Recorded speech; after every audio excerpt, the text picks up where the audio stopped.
A poor man struck gold, then built an even bigger fortune in oil. One night, a mysterious man walked into the bar, ordered a few pints of beer, and paid with gold nuggets. Barry quickly asked the man where he had found the gold.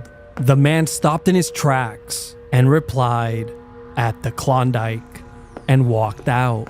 That mysterious man was none other than George Carmack, one of the first men to discover gold in the Klondike. Placing all his belief on what the man had told him, Barry raced home and told his wife and brother what had happened. In the coming days, the three of them set off on foot to reach the Klondike. But getting there would not be easy. Just to get there, one had to travel up the Chilkoot Pass, an extremely dangerous ice wall. Then came the long and exhausting White Pass Trail, later known as the Dead Horse Trail. Once they reached the Klondike, the area was nearly empty. They built a cabin and began digging for gold. But they found nothing. The frozen dirt only allowed them to dig 6 inches per day, but they continued day in and day out. Weeks would go by, and still nothing. Then, once they reached a depth of around 30 feet, the men struck gold, and lots of it. With every scoop of dirt, hundreds of dollars worth of gold followed. Soon, they had buckets upon buckets filled with gold nuggets. In no time, they had around $130,000 worth of gold, a value of around $5 million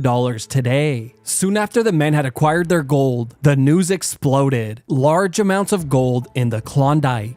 And soon, around 50,000 men from around the world poured in, decimating the Klondike River and the surrounding land. But as far as the Barry brothers were concerned, they had struck it big and left with their gold just days before the Yukon Gold Rush began. The Barry brothers went on to invest their money and started an oil company known as the Barry Corporation. Today, that company trades on the New York Stock Exchange, and in 1996, the company sold its 100 millionth oil barrel.